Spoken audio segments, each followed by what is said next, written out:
Next. Yes, sir. A 29-year-old woman with bipolar disorder is pregnant and continues lithium therapy throughout pregnancy under psychiatric supervision. She is clinically stable and wishes to know how often her lithium level should be monitored during antenatal period. What is the most appropriate lithium monitoring schedule during pregnancy?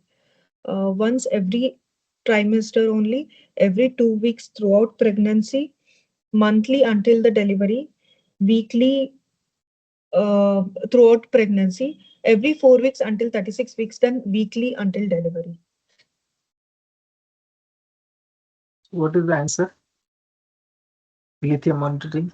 This also we have gone into the details of this mental health, if you remember this. Yes, sir. And one exam was there where there was many questions on the mental health. So there was one exam where the mental health was predominantly asked. Then there was some obstetric like cord collapse was. Then there was one exam in which all questions were in CTG. Means 7 8 questions on that. So So it is this yeah.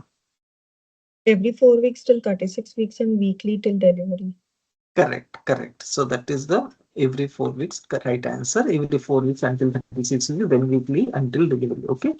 So physiological changes in pregnancy, including increased glomerular filtration rate, altered lithium pharmacokinetics, necessitating regular monitoring. Okay, monitoring every 4 weekly till 36 weeks and weekly from Weekly 36 from weeks 36. onwards. Okay. As rapid changes in renal function occur near term, additional monitoring is required with hyperemesis, dehydration, intercurrent illness, or dosage changes. This schedule minimizes the risk of maternal toxicity and subtherapeutic levels while maintaining the psychiatric stability. We'll go ahead with the next Yes. question. 32-year-old woman G2P1 with previous cesarean section presents at 6 weeks with acute lower abdomen pain. An ultrasound image is provided showing GSAC located at the site of previous cesarean scar. What is most likely diagnosis? A. Tubal ectopic pregnancy. B. Cervical pregnancy. C. Cesarean scar ectopic pregnancy. D. Intrauterine pregnancy. E. Molar pregnancy. It is C. Cesarean scar ectopic pregnancy. Yeah, That here VOG image is not given, but this is the scar topic. Okay. So cesarean scar ectopic CSP occurs when embryo implants into the myometrial defect at the site of previous scar. Key features on ultrasound: empty uterine cavity and cervical canal, gestation sac located anterior lower uterine segment at the cesarean scar site. There is a thin or absent myometrium between the scar and the bladder. Okay. So CSP is rare but high risk for early hemorrhage and uterine rupture. Early diagnosis allows medical or surgical management to preserve the fertility. Differentiation from cervical or lower intrauterine pregnancy is crucial.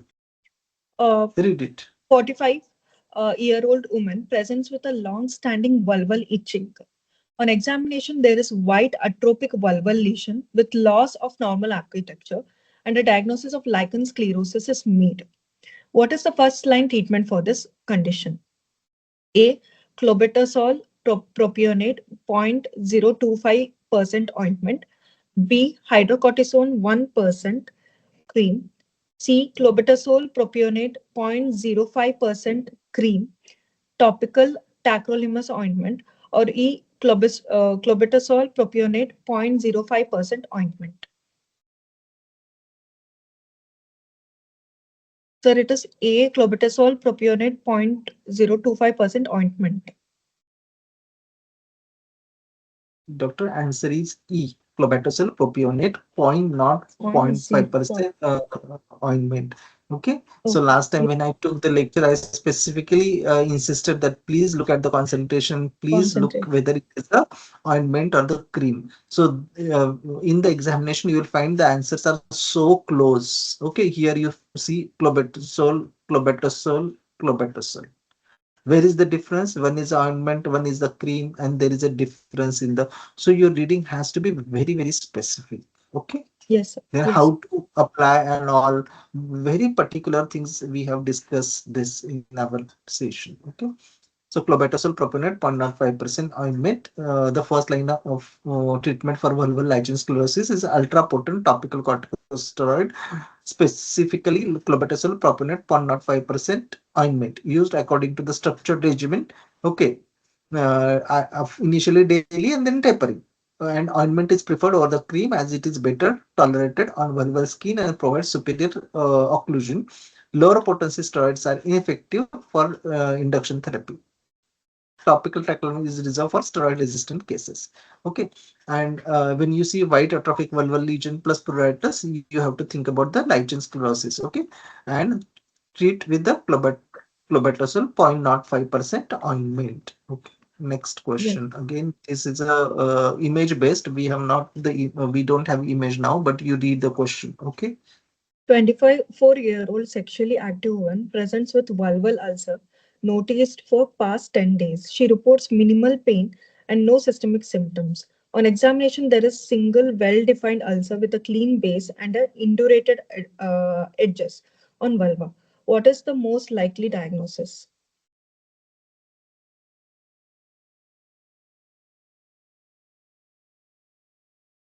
Clean base, indurated edges.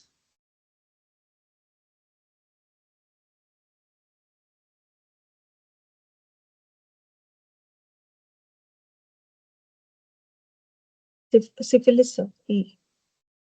Yeah, yeah. There is a Painless, minimal. single, They are single. less or okay. Then she is young, sexually active woman.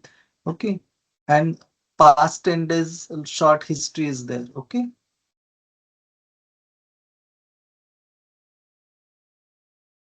So syphilis, primary syphilis is typically presents with painless indurated vulval ulcer or chancre with a clean base. Regional lymphadenopathy may be present, but is often non-tender. Okay, genital herpes causes multiple painful vesicles or ulcers.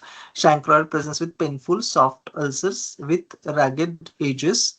Then lymphogranulovenereum often starts as a transient ulcer followed by painful inguinal lymphadenopathy.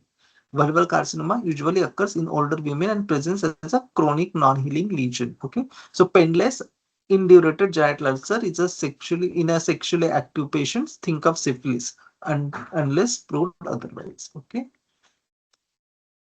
next. Yeah, A 26-year-old woman using progesterone-only pill containing desogestrel for contraception. She reports that she missed one tablet and took it 9 hours later than her usual time. She has otherwise been compliant with her pills. What is the most appropriate advice? A. Take the missed pill, use condom for next 7 days. B. Omit the missed pill and continue as normal. C. Take the missed pill and consider emergency contraception.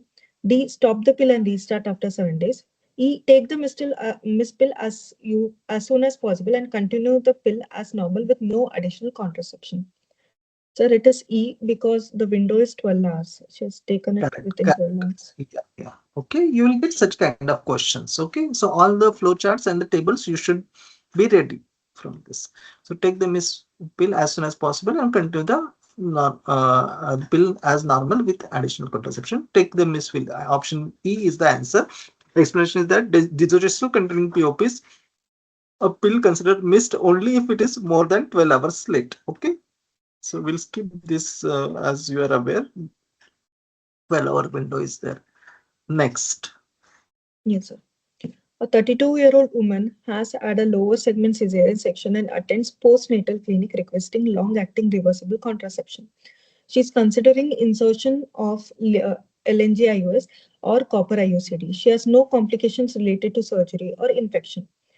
According to UKMEC criteria, what is the eligibility for insertion of Mirena or IUCD in this woman? Option A, UKMEC 3, risk usually outweighs 2, 1 only after 6 months. UKMEC 2 only if breastfeeding feeding has stopped. UKMEC 1 no restriction on use of this method. But they have not mentioned how Okay. much Yeah, how postpartum she many, is. correct, how many postpartum? Okay, okay. If it is a 6 weeks visit, what will be the answer? Postnatal 6 weeks visit. If it is 6 weeks, they'll be category 1, sir. Yeah, yeah. And if it is a 2 week visit, 2 week also category 1 for both. Is it 2 week, 14 days. No, sir. It is 4. It is not given between not? 48 Yeah. hours to 28 days. We don't give. Oh, We don't recommend. So here, if it is a late postnatal visit, it will be UKMAC 1. That is no restriction on use. Okay.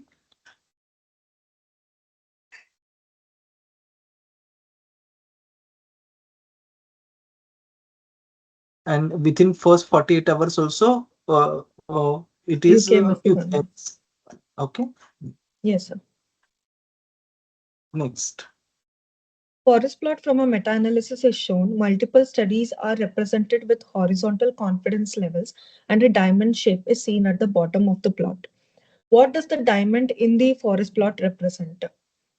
A study with the It is a study with the largest sample size, study with the smallest confidence interval, the level of statistical heterogeneity, D, the null effect line, E, the pooled overall effect estimated with its confidence interval. So it's E.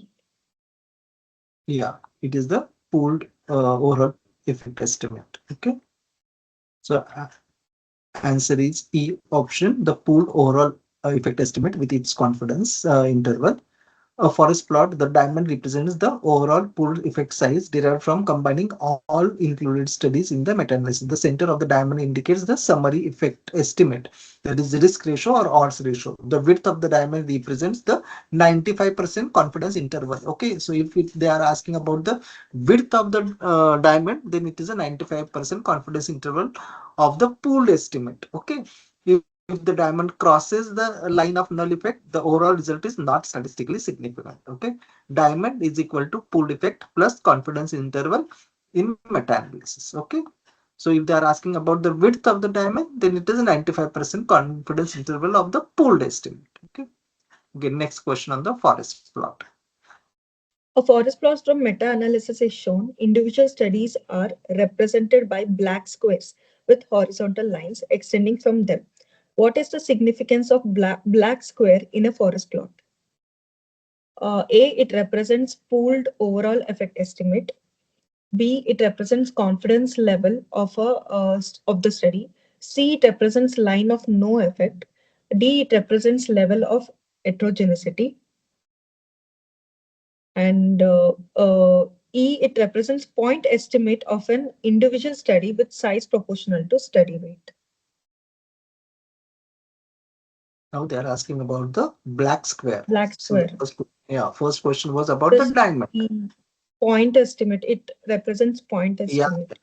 yeah. Okay, so it because this black square will be for individual study. Okay, and it will represent the point estimate of the individual study with the size proportional to the study weight. Okay, so generally it will be depending, size will depend on the what is the sample size of that particular study. Okay, so it represents the point estimate of an individual study with size proportional to the study weight. Okay, so black square represents the effect estimate, the odds ratio, risk ratio of an individual study.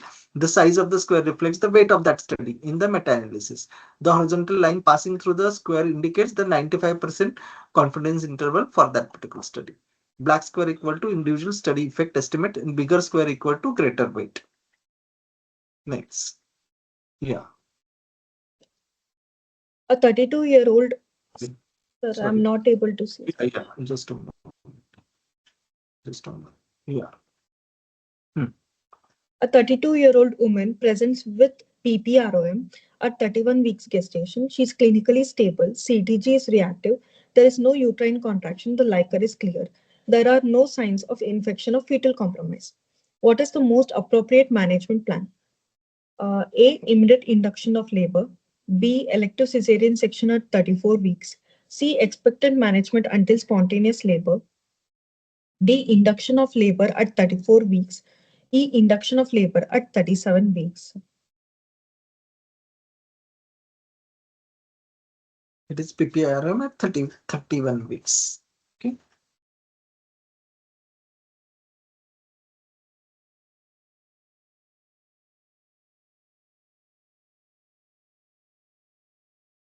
So it is induction of labor at 34 weeks.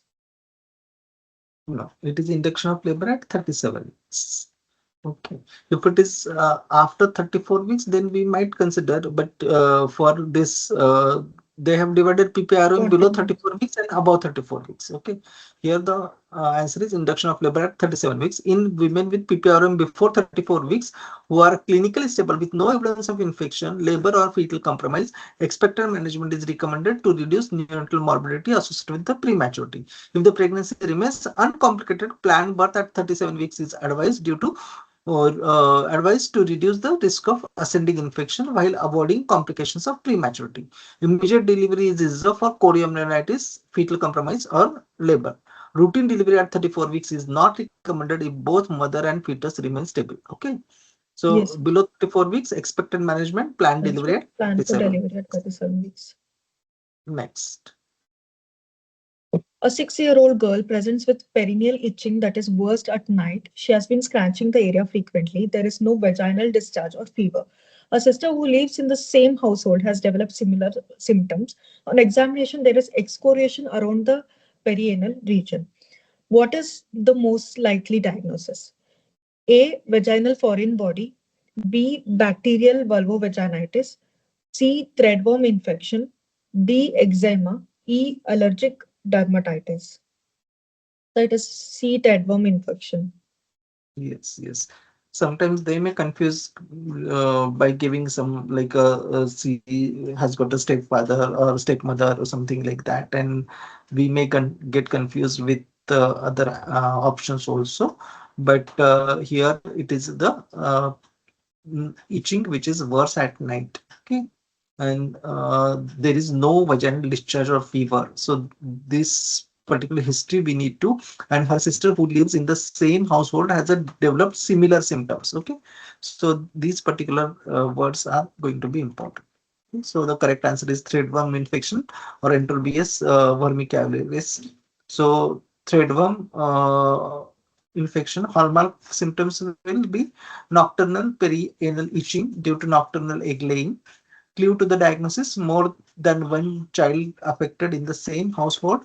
Examination findings: perianal excoriation, worms may be visible at night, and differential diagnosis clues: foreign body, there will be offensive vaginal discharge; bacterial vulvovaginitis, there will be discharge erythema, systemic features; eczema allergy, there will be chronic or non-infectious, and no household spread. Okay, and management will be treat all household contacts and emphasize hand hygiene, short nails, daily washing of bedding, etc. Okay, so in a child with nighttime perineal itching plus sibling affected, always think of threadworm unless told otherwise.